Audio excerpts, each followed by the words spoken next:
I'm Andrew Morse. I'm here with Cristina Lynn, my colleague. We're both at PTC. We presented last week in Melbourne at the Parking Australia Commuter Car Park Forum. They gave us a bunch of questions to base our presentation on, and we thought it would be fun to run through those now with you guys.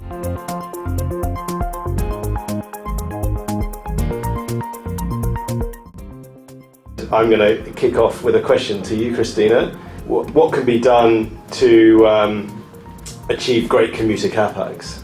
A great commuter car park, as any great car park, is one that creates an experience for the customer that is seamless and that is as easy as possible in order to convince the driver to go from the normal journey from in the car from home to work to actually stop off at a commuter car park where they're going to find parking and jump on a bus or a train to complete their journey. Because when you think about the aim of the commuter car park is to really get people from the car and onto public transport as far away from the city centre as possible. Exactly. And once you're in your car and you're listening to your radio and it's all warm and comfy, really that connection between you and the public transport has to be as seamless as possible. So it'd be nice if you could order your coffee at the car park before you jump on your public transport. We're talking about activation of the ground floor or something, so shops and cafes or somewhere to drop your shirts to be washed, that kind of thing. Exactly. Yeah, okay. What do you think are the main challenges when you're planning a commuter car park? There are so many competing challenges because going back to that main aim, we're trying to pick people out of their cars and put them in a train or a bus service and get them into the city and capture them during that journey. In some sense, we're reducing vehicle kilometre trips in the overall sense, but we're also introducing potential traffic activity around the commuter car park. So depending on its size, we've got to be careful that we don't put too much pressure on a system in a commercial centre that's already under pressure, but at the same time put it in a location that's convenient for people to get to and make that transition.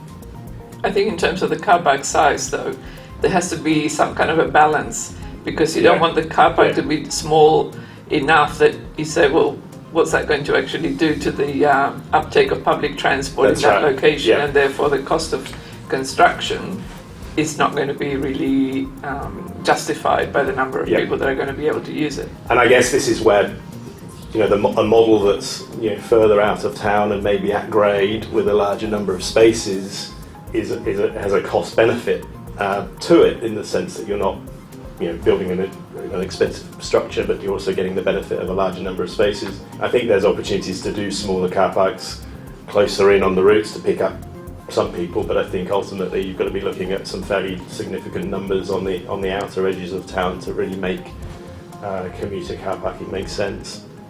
So on the basis of trying to get people into the car park to use this, what role does technology play in that, do you think? I think it's a very important role. We certainly can't have car parks that are manned, and therefore self-use car parks are really essential, hopefully with no cash being taken on the premises, even by pay stations. Normally the commuter car parks would be linked to the travel mode payment, so therefore an Opal card in New South Wales or My Key in Victoria and so on, and therefore the ability to differentiate the pricing between the commuters during the 9 to 5 type run, as opposed to potential users of the car park on weekends and after hours, and you would want to achieve some kind of revenue from those users so as to justify their outlay of investment and then the upkeep of the car park. I think also the ability to plan your journey ahead and to know where you're going to find parking is really important. And therefore not just having a sign out the front of the car park saying 5 spaces available or full, and then that forces the driver to continue driving downstream or eventually probably have to go all the way to the office because the places where they want to park are full.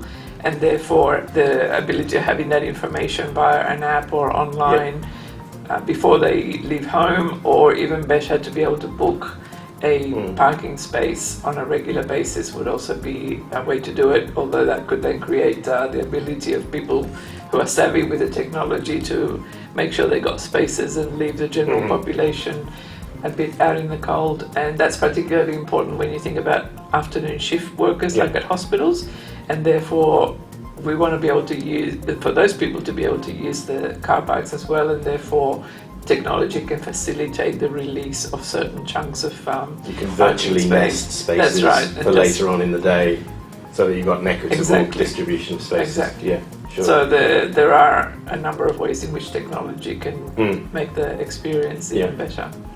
What do you think can be done to future-proof commuter car parks? Well, when it comes to the building itself, we've really got to design these things and ask ourselves what can it be used for later, because an at-grade car park can be ripped up fairly easily and developed as a site. That's an easy one, but once you've built a structure, there's obviously some investment gone into that, and you really want to be able to reuse it. Certainly if it's an area that's already half established as well, a commercial centre that you're inserting a car park into, that centre might evolve and change over time, and to a point where commuter car parking is not really the highest best use for the site. So floor heights and having flat floors and minimising ramped floors and those things that are intrinsically part of the car park, to design them with a view that how could this be reused. So that's one way that you can future-proof a car park structure.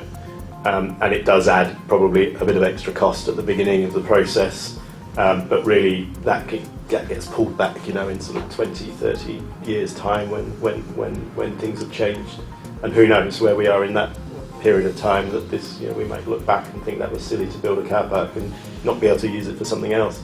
I think it's quite interesting. We've seen a lot of examples of repurposed car parks in the US, for example, where the number of multi-story self-contained buildings are huge compared to what we have in Australia. Yeah. And therefore the ability and the cleverness in which some of those car parks have been repurposed is quite exciting. And so in a way it'd be really interesting to see what we can achieve in this country from a design point of view, or a way of applying some principles outside of the box and perhaps facilitating things like affordable housing or things like that. Oh, sure. Yeah, I mean, there was that example in the US with the apartment block being created from the car park, and it looks great. Yeah. It looks stunning, and it just takes a bit of vision and clever design application really to make that happen. But it's definitely within reach, and it's not something that we should lose sight of.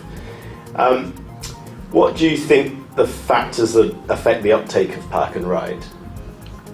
I think it's a little bit of a summary of what we discussed this morning. In terms of location, it has to be conveniently located. It has to have enough parking spaces that I'm going to have a likely chance of finding a space when I get there in the mornings.